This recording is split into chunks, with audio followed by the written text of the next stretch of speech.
ஓம் சக்தி தாயே போற்றி. என் அன்பு குழந்தையே, இன்று உன் தாயானவள் உனக்கு ஒரு நல்ல விஷயத்தை சொல்வதற்காக வந்திருக்கின்றேன். நீ யாரை நேசிக்கின்றாயோ அவர் என்னுடைய மனதில் இருப்பதை உனக்கு தெரிவிப்பதற்காக நான் வந்திருக்கின்றேன். என் குழந்தையின் மனதில் ஏகப்பட்ட குழப்பங்கள் இருந்து கொண்டிருக்கின்றது அல்லவா? வாழ்க்கையில் பிரச்சனைகள் தொடர்ச்சியாக வந்து கொண்டிருக்கும் பொழுது நாம் யாரை நேசிக்கின்றோமோ அவரிடத்திலிருந்து சரியான பதில் கிடைக்காமல் இருப்பது என் குழந்தையின் மனதிற்கு மிகப்பெரிய வருத்தத்தையும் வேதனையையும் கொடுத்திருக்கின்றது. என் தங்க குழந்தையே, உன் துணையின் மனதில் என்ன இருக்கின்றது என்பதனை நீ புரிந்து கொண்டாயானால் நிச்சயமாக உனக்கான தெளிவு இன்று உனக்கு கிடைத்துவிடும். இன்றைய நாளையும் நீ நல்லபடியாக கடந்து வந்து விடுவாய் அல்லவா? என் பிள்ளையின் மனதிற்கு சந்தோஷத்தை கொடுத்தால் நீ நிச்சயமாக உனக்கான செயல்களை எல்லாம் நல்லபடியாக செய்ய தொடங்கி விடுவாய். என் தங்க குழந்தையே, அந்த நம்பிக்கையில்தான் இந்த தாயானவள் இப்பொழுது நான் வந்திருக்கின்றேன். ஒரு மூலையில் ஒரு விஷயத்தை பற்றி மட்டுமே நினைத்து முடங்கி கிடக்கின்ற என்னுடைய பிள்ளை இனிமேல் அப்படி இருக்கக்கூடாது என்பதற்காகத்தான் இந்த அம்மா உன்னிடத்தில் இதனை தெரிவிப்பதற்காக வந்திருக்கின்றேன். என் தங்க குழந்தையே, உன் மனதில் இருக்கின்ற எண்ணங்களை நீ யாரை நேசிக்கின்றாயோ அவரை பற்றி மட்டுமே சுற்றி சுற்றி வந்து கொண்டிருக்கின்றது. உன்னுடைய கவனத்தை வேறு எங்கும் உன்னால் திசை திருப்ப முடியவில்லை. ஒரு நிமிடம் உன்னிடத்தில் பேசவில்லை என்றாலும் கூட உன் மனது அதிகமாக வேதனைப்படுகின்றது. ஆனால் பல நாட்களாக பேசாமல் இருந்து கொண்டிருப்பது உனக்கு மேலும் மேலும் மனவேதனைகளை இப்பொழுது உனக்கு கொடுத்து கொண்டே இருக்கின்றது. அதிகாலை எழுந்தவுடனே அதே நினைப்பில் இருந்து கொண்டிருக்கின்றாய். எப்பொழுது பேசுவார்கள் என்கின்ற எண்ணம் மட்டுமே உனக்குள் இருந்து கொண்டிருக்கின்றதே தவிர வேறு எந்த சிந்தனையும் உன் மனதிற்குள் இல்லை. என் தங்க குழந்தையே, இன்று நாம் என்ன செய்ய வேண்டும், என்ன விஷயத்தை சாதிக்க வேண்டும் என்ற சிந்தனைகளை எல்லாம் மறந்து போய் நம் வாழ்க்கை ஏன் இப்படி இருந்து கொண்டிருக்கின்றது, நமக்கு மட்டும் ஏன் இப்படியெல்லாம் நடக்கின்றது என்று, நாம் மட்டும் ஏன் இப்படி சந்தோஷமே இல்லாமல் அலைந்து திரிந்து கொண்டிருக்கின்றோம் என்ற மனநிலையில் இப்பொழுது நீ இருந்து கொண்டிருக்கின்றாய். என் குழந்தையே, உன் மனநிலையை உன் தாயானவள் நான் அறிந்து வைத்திருக்கின்றேன். அதனால்தான் இன்று உனக்கு நல்ல வாக்கினை நான் தந்து நம்பிக்கை கொடுக்க வந்திருக்கின்றேன். என் தங்க குழந்தையே, உன் மனதில் ஏற்பட்ட பல காயங்களுக்கு நிச்சயமாக இன்று உன் தாயானவள் நான் ஒரு நல்ல பதிலை கொடுக்க போகின்றேன். என் குழந்தையே, நல்ல பதில் மட்டுமல்ல, தீர்வையும் கொடுக்க வேண்டும் என்ற நம்பிக்கையில்தான் உன்னை தேடியும் வந்திருக்கின்றேன். உனக்கு யார் அதிகமாக பிடிக்கின்றதோ அவர்களின் மனதில் என்ன இருக்கின்றது என்பதனை நான் உனக்கு தெளிவாக சொல்ல போகின்றேன். என் குழந்தையே, நீ நேசிப்பவர் இப்பொழுது மனதளவில் சில மாற்றங்களை கொண்டிருக்கின்றார். அதை நீ உணர்ந்ததால் தான் இப்பொழுது இவ்வளவு வேதனைகளை அடைந்திருக்கின்றாய். என் குழந்தையை, ஆரம்ப கட்டத்தில் நான் இல்லை என்றால் வாழ்க்கையே இல்லை என்று சொன்ன உதடுகள் இப்பொழுது நீ இல்லாமல் போனால் நான் சந்தோஷமாக இருப்பேன் என்று சொல்கின்றதல்லவா? என் குழந்தையே, நீ ஒன்றை மட்டும் புரிந்து கொள்ள வேண்டும். அவர்கள் மனதில் இருக்கின்ற எண்ணங்கள் என்னவென்று தெரிந்து கொண்டால் நீ இது போன்று ஒரு பொழுதும் தவறாக சிந்திக்க மாட்டாய். என் குழந்தையே, அவர்கள் மாறிவிட்டார்கள் என்று நீ நினைக்கின்ற நேரத்தில் ஒன்றை மட்டும் நீ புரிந்து கொள்ள வேண்டும். சில சந்தர்ப்பங்களும் சூழ்நிலைகளும் வாழ்க்கையில் ஏற்பட்ட அடிகளும் வேதனைகளும் எப்பேற்பட்ட மனிதனையும் மாற்றிவிடக்கூடியது. என் குழந்தையே, தானாக எந்த ஒரு மாற்றங்களும் நடப்பதில்லை. அதை ஒரு பொழுதும் உன் தாயானவள் நான் மறுக்கவும் இல்லை என் குழந்தையே. ஆனால் அவர்களின் கஷ்டங்களும் வேதனைகளும் அத்தனை அதிகமாக இருக்கும் பொழுது யாராக இருந்தாலும் மாற்றங்கள் வரத்தான் செய்யும். அந்த மாற்றங்களை எதிர்கொள்ள நாம் தான் பழகி கொள்ள வேண்டும். என் தங்க குழந்தையே, இந்த மாற்றங்கள் உனக்கு ஏற்றுக்கொள்ள முடியாததாக இருந்தாலும் கூட இந்த மாற்றத்தினால் உனக்கு எந்த ஒரு பாதிப்பும் இல்லை. உன்னுடைய அன்புக்கு எந்த ஒரு பாதிப்பும் அங்கே நடக்கவில்லை என்பதே உண்மை. என் குழந்தையே, அவர் மனதில் உன்மீது ஆரம்பத்தில் வைத்திருந்த அன்பு அப்படியேதான் இருக்கின்றது. இடையில் ஏற்பட்ட சில கஷ்டமான சூழ்நிலையின் காரணமாக சில மாற்றங்களை செய்ய வேண்டி இருந்திருக்கின்றது.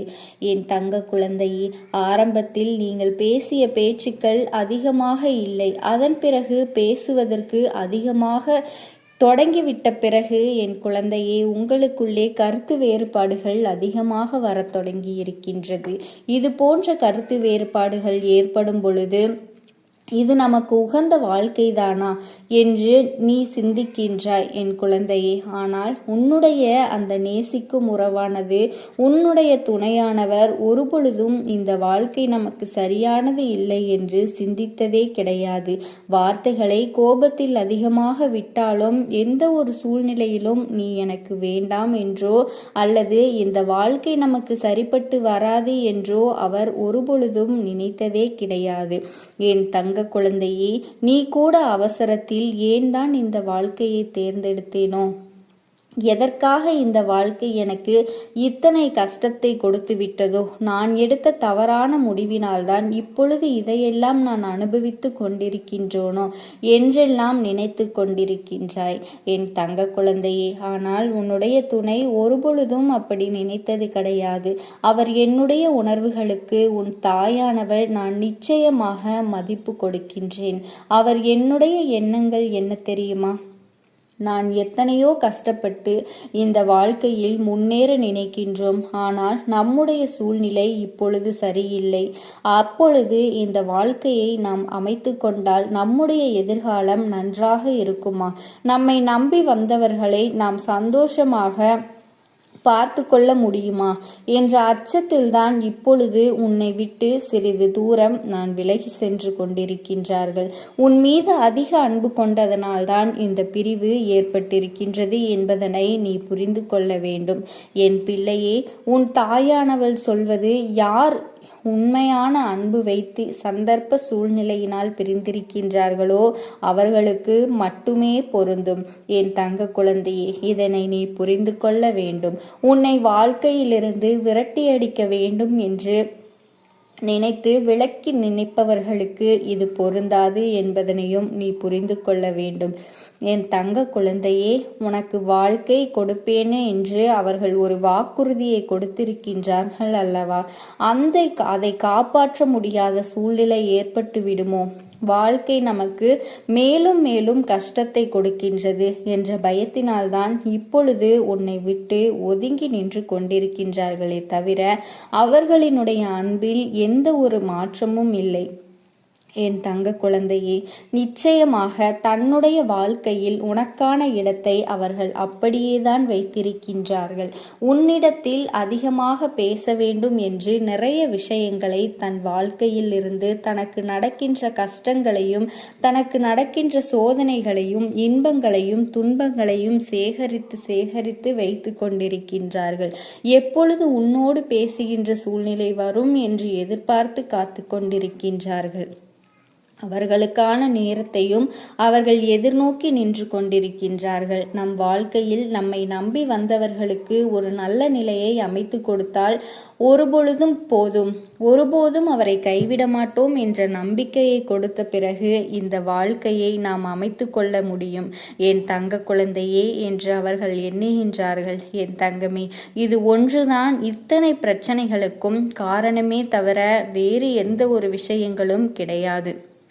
என் அன்பு பிள்ளையே, நீ மாறிவிட்டாய் என்ற வார்த்தையை மட்டுமே மனதிற்குள் வைத்துக்கொண்டு பிரச்சனைகளை உருவாக்குவதை விடுத்து மாற்றங்களுக்கு காரணம் என்ன என்பதனை, எந்த ஒரு விஷயத்திற்கும் நாம் அவர்களோடு துணை நிற்க வேண்டும் என்பதனை எல்லாம் நீ உன் மனதிற்குள் வைத்து கொண்டு புரிந்து கொண்டு அதன்படி நீ நடந்து கொள்ள வேண்டும் என் தங்க குழந்தையே. வாழ்க்கை துணை என்பது நீ நேசிப்பவர் என்பதும் உன்னில் பாதி என்பதனையும் முதலில் நீ புரிந்து கொண்டு அவர்களின் உணர்வுகளுக்கு முழுமையான மதிப்பு கொடுத்து எந்த ஒரு கஷ்டத்திலும் அவர்களோடு துணை நின்று அவர்களின் பிரச்சனைகளை பகிர்ந்து கொள்ள வேண்டும் என் குழந்தையே. உன்னுடைய கஷ்டங்களை நான் பகிர்ந்து கொள்கின்றேன் என்ற நம்பிக்கையை அவர்களுக்கு நீ கொடுக்க வேண்டும் என் குழந்தையே. எந்த ஒரு சூழ்நிலையிலும் உங்களுக்குள் ஏதேனும் ஒரு பிரச்சனை என்றால் அதில் என்னுடைய பங்களிப்பு இருக்கும். எந்த ஒரு கஷ்டத்தை கஷ்டத்திலும் நான் விலகி நிற்க மாட்டேன் என்ற நம்பிக்கையை உங்களுக்குள் நீ கொடுக்க வேண்டும் என் குழந்தையே. இப்படி செய்தாயானால் எல்லா உறவுகளுக்குள்ளும் எல்லோரும் எதிர்பார்ப்பது இது ஒன்று மட்டும்தான். பிரிவென்ற வார்த்தைக்கு எந்த ஒரு வேலையும் அந்த உறவுகளிடையே இருக்காது. ஓம் சக்தி தாயே போற்றி. என் அன்பு குழந்தையே, உன் தாயானவள் உன்னுடைய இல்லத்திற்குள் வந்த ஒருவர் உனக்கே தெரியாமல் உனக்கு செய்வினை வைத்து சென்ற ஒரு பொருளை எடுப்பதற்காக வந்திருக்கின்றேன். அந்த பொருள் என்ன என்பதனையும் அவர்கள் எதற்காக உன்னிடத்தில் வைத்துவிட்டு சென்றார்கள் என்பதனையும் கட்டாயமாக நீ தெரிந்து கொள்ள வேண்டும். இந்த தாயானவள் உன்னிடத்தில் ஒரு விஷயத்தை சொல்கின்றேன் என்றால் அதில் இருக்கின்ற உண்மை என்னவென்பதனை நீ நிச்சயமாக தெரிந்திருக்க வேண்டும். என் குழந்தையே, உன்னை சுற்றி நடக்கின்ற ஒவ்வொரு விஷயங்களும் என்ன நடக்கின்றது என்பது, ஏது நடக்கின்றது என்பதனை எல்லாம் நீ தெரிந்து கொள்ள வேண்டும் அல்லவா என் செல்ல குழந்தையே. இந்த தாயானவள் உன் வாழ்க்கையில் இருக்கின்ற காரணத்தினால்தான் உனக்கு சில நன்மைகளை எல்லாம் கொடுத்து கொண்டிருக்கின்றேன் என்பதனை நீ மறந்து விடாதே. இன்று உன் அம்மா நான் உனக்கு சொல்ல போகின்ற விஷயம் மிக அவசியமான விஷயம். இந்த வாழ்க்கையில் நீ கட்டாயமாக இதனை தெரிந்து வைத்திருக்க வேண்டும். உன்னை சுற்றி நடப்பதும் இதுநாள் வரையிலும் உனக்கு என்னென்ன கஷ்டங்கள் கொடுத்து கொண்டிருக்கின்றது என்பதனை என் பிள்ளை நீ தெரிந்திருக்க வேண்டும். என் பிள்ளையே, இந்த வாழ்க்கையில் உனக்கு எத்தனையோ பிரச்சனைகள் வந்த பொழுதும் அப்போது உனக்கான வாழ்க்கையில் பிடிப்பு வேண்டும் என்பதற்காக நான் சில சந்தோஷங்களை எல்லாம் உனக்காக கொடுத்து கொண்டிருக்கின்றேன். உனக்கு ஆறுதலையும் நேர்மறையான எண்ணங்களையும் சந்தோஷத்தையும் நான் கொடுத்து கொண்டேதான் இருக்கின்றேன். உனக்கான நல்ல வழியை காட்டுவதற்காக உன் தாயானவள் நாள்தோறும் உனக்கான நல்ல வாக்கினையும் நான் கொடுத்து கொண்டிருக்கின்றேன். அப்படியாக உன் இல்லத்திற்கு நான் வந்த பொழுதுதான் அந்த ஒரு பொருளை நான் கண்டு கொண்டேன். இது எப்படி உன் இல்லத்திற்குள் வந்தது என்று நான் பார்க்கும் பொழுது உன்னுடைய இல்லத்திற்கு வந்த ஒருவர்தான் இதனை மறைமுகமாக வைத்து சென்றிருக்கிறார் என்பதனை நான் கண்டு கொண்டேன். அதாவது ஒரு நாள் அல்ல, 2 நாள் அல்ல, சில ஆண்டுகளாகவே அது உன்னுடைய இல்லத்தில் இருந்து கொண்டுதான் இருக்கின்றது. ஆனாலும் இந்த தாயானவள் அதை எடுக்க வந்ததற்கான காரணம் என்ன தெரியுமா? அந்த பொருளினால் நீ பல வேதனைகளை எல்லாம் அடைந்து விட்டாய். அத்தனை கஷ்டங்களையும் அனுபவித்து விட்டாய். இப்பொழுது கொஞ்சம் கொஞ்சமாக அந்த வேதனையிலிருந்து கடந்து வந்து கொண்டிருக்கின்றாய் அல்லவா? இனிமேலும் அதற்கு முழுமையான தீர்வினை கொடுக்க வேண்டும். நீ அனுபவித்த அத்தனை கஷ்டங்களுக்கும் நல்லதொரு பதிலை கொடுக்க வேண்டும் என்பதற்காகத்தான் உன் அம்மா நான் வந்திருக்கின்றேன். என் செல்லமே, இதற்கான தீர்வுகள் என்ன, பதில் என்ன என்று தெரியாமல் ஒவ்வொரு நாளும் நீ குழப்பத்தில் இருந்தாய். நம் வாழ்க்கையில் நமக்கு நல்லதெல்லாம் நடக்காதா? நாம் நிம்மதியாக இருக்க மாட்டோமா? நமக்கு மட்டும் ஏன் இத்தனை கஷ்டங்கள் என்று நீ வேதனையோடு புலம்பிக் கொண்டிருந்தாய் அல்லவா? அதற்கெல்லாம் நல்ல ஒரு விடிவு காலத்தை புறக்கத்தான் போகின்றது என் பிள்ளையே. ஒருவருக்கு உன்னுடைய இல்லத்தில் நீ இடம் கொடுக்காமல் அவர்களால் தானாக உள்ளே நுழைந்து விட முடியுமா? அப்படியே வந்தாலும் அவர்கள் உள்ளே ஒரு பொருளை வைக்கின்ற அளவிற்கு நீ இடம் கொடுத்தது உன்னுடைய தவறுதாடி. இந்த வாழ்க்கையில் ஒரு சில விஷயங்கள் மட்டும்தான் உனக்கு அரைகுறையாக தெரிகின்றது. முழுவதுமாக நிறைய விஷயங்கள் இன்னும் உனக்கு தெரிந்த பாடில்லை. இப்பொழுது உனக்கு நடக்கின்ற விஷயங்களை எல்லாம் பார்க்கும் பொழுது அதனால்தான் இப்படி உனக்கு நடக்கின்றது என்று நீயாகவே நினைத்து கொண்டிருப்பாய் அல்லவா? என் செல்ல குழந்தையே, உன் அம்மா இதனை நான் தெளிவாக சொல்லும் பொழுது நீ காது கொடுத்து கேள் என்றால் உன்னை சுற்றி நடக்கின்ற கஷ்டங்கள் எல்லாம் உனக்கு சாதாரணமாக வந்துவிடவில்லை. இந்த வாழ்க்கையில் யாருக்கு எந்த நேரத்தில் நல்லது நடக்கும், எந்த நேரத்தில் கெட்டது நடக்கும் என்று அவ்வளவு எளிதில் சொல்லிவிட முடியாது. நம்மோடு பேசுகின்ற எல்லோரும் நல்லவர்கள்தான் என்று எப்பொழுதுமே முழுமையாக கண்மூடித்தனமாக நம்பிவிடக்கூடாது. ஆனால் தன்னுடைய மனதிற்குள் கெட்ட எண்ணங்களை வைத்திருக்கலாம் அல்லவா? வெளியில் பேசுவது மற்றும் நன்றாக பேசிவிட்டு அவர்களுக்குள் இருக்கின்ற அந்த தீய எண்ணங்களை உன்னிடத்தில் வெளிக்காட்டி விட மாட்டார்கள். அப்படி உன் வாழ்க்கையில் யார் இருக்கின்றார்கள்? அவர்களின் உண்மையான குணம் என்ன என்பதனை நீ நிச்சயமாக அறிந்திருக்க வேண்டும். அப்படிப்பட்டவர்களிடத்தில் நீ பேசும் பொழுது கவனமாகத்தான் பேச வேண்டும். என் அன்பு குழந்தையே, ஒருவர் உன் வாழ்க்கைக்குள் வருகின்றார்கள் என்றால் உன்னுடைய வாழ்க்கைக்குள் நுழைவதற்கு முன்பாகவே சில திட்டங்களை எல்லாம் தீட்டிக் கொண்டுதான் உன்னுடைய வாழ்க்கையில் நுழைந்திருப்பார்கள் என்பதனை முதலில் நீ புரிந்து கொள். உன்னோடு நான் இருந்து கொண்டு என்னதான் உனக்கு நன்மைகளை கொடுத்தாலும் அதில் இருக்கின்ற நன்மைகளை எல்லாம் உன்னால் முழுவதுமாக பெற முடியாமல் போகிறது. அதற்கு காரணமும் இவர்கள்தான் இருக்கிறார்கள். எந்த ஒரு விஷயத்தை புதிதாக செய்தாலுமே அதில் உனக்கு தடையாகவும் நிற்கிறார்கள் என்பதனை மறந்துவிடாதே. இந்த அம்மா தேவையில்லாமல் யாரையும் குறை சொல்லிவிட மாட்டேன். நல்லவர்களை எல்லாம் கெட்டவர்கள் என்று உன் முன்னால் ஒரு நாளும் அடையாளப்படுத்தி விட மாட்டேன். நான் சொன்னது சில வருடங்களுக்கு முன்பாக உன்னுடைய இல்லத்திற்குள் வந்த ஒருவரை பற்றியது என் பிள்ளையே. அப்பொழுது அவர்களிடத்தில் நீ அதிகமாக பழகி கொண்டிருந்தாய். எந்த ஒரு விஷயமாக இருந்தாலும் இவர்களோடுதான் பகிர்ந்து கொண்டிருந்தாய். உன் இல்லத்தில் நடக்கின்ற அத்தனை பேரின் கஷ்டங்களை பற்றியும் அத்தனை பேரின் நல்லதை பற்றியும் இவர்களிடத்தில் நீ ஏற்கனவே பகிர்ந்திருக்கின்றாய். அவர்களை பற்றிய விஷயங்களை எல்லாம் நீ சொல்லும் பொழுது இவர்கள் சந்தோஷம் அடைந்தால் நீயாக ஆர்வத்துடன் இவர்களிடத்தில் நீ பேச ஆரம்பித்து விட்டாய்.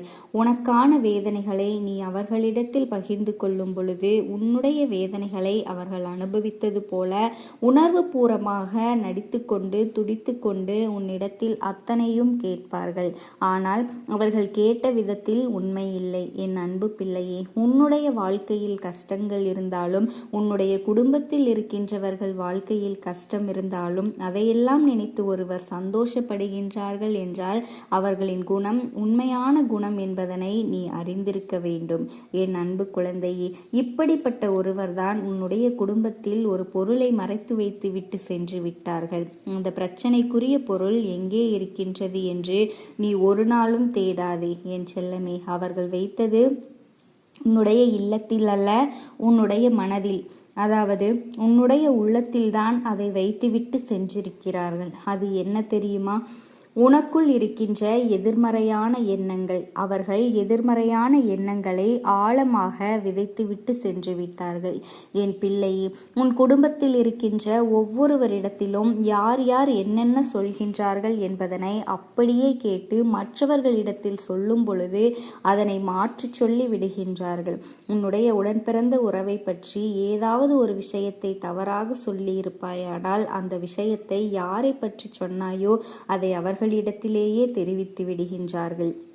இப்படித்தான் உன்னுடைய வாழ்க்கையில் ஒவ்வொரு விஷயங்களை பற்றியும் மற்றவர்களிடத்தில் சொல்லிவிட்டு உன் குடும்பத்திற்குள்ளேயே பிரச்சனைகளை அவர்கள் உருவாக்கி கொண்டிருக்கின்றார்கள். அதன் விளைவுதான் உன் குடும்பத்தில் ஏற்பட்டுள்ள பிரிவு என்பதனை நீ இன்று மறந்துவிடாதே. நீ எவ்வளவுதான் சாதாரணமாக பேசினாலும் எதையுமே மனதில் வைத்து கொள்ளாமல் நீ பேசியதை ஏதோ திட்டமிட்டு இதை பேசுகிறாய் என்ற நோக்கத்தோடு அவர்கள் அங்கே மாற்றி சொல்லிவிட்டார்கள். என் அன்பு குழந்தையே, அப்படிப்பட்ட ஒருவரை தான் நான் அடையாளம் கண்டு உன்னுடைய வாழ்க்கையில் ஒதுக்கி வைத்திருக்கின்றேன். எல்லோருடைய குடும்பத்திற்குள்ளும் பிரச்சனைகள் வருவதும் கருத்து வேறுபாடு வருவதும் இயல்பானதுதான். அதற்காகவெல்லாம் யாரையும் யாரிடத்திலும் நாம் விட்டு கொடுத்து பேசிவிடக்கூடாது. உன் தாயானவள் இந்த சூழ்நிலையை மாற்றுவதற்கு ஒரு வாய்ப்பினையும் உருவாக்கி கொடுக்கின்றேன். அது என்ன தெரியுமா? உன்னுடைய குடும்பத்தில் நல்லதொரு மங்களகரமான காரியத்தை நான் நடத்தி வைக்க போகின்றேன். அந்த நிகழ்ச்சியின் மூலமாக உங்கள் அனைவரின் மன வருத்தங்களும் சிறு சிறு பிரச்சனைகளும் கருத்து வேறுபாடுகளும் மறைந்துவிடத்தான் போகின்றது. என் செல்ல குழந்தையே, இந்த விஷயத்தில் உன்னிடத்தில் தவறு இருந்தாலும் சரி, உன்னிடத்திலே தவறு இல்லை என்றாலும் சரி, நீ பெருந்தன்மையாக நடந்து கொண்டு குடும்பத்தில் நடக்கின்ற மங்களகரமான விஷயத்தை நீ திருப்தியாக நடத்தி கொடுக்க வேண்டும். உன் அம்மா உனக்கு உடன் துணையாக இருந்து எல்லாவற்றையும்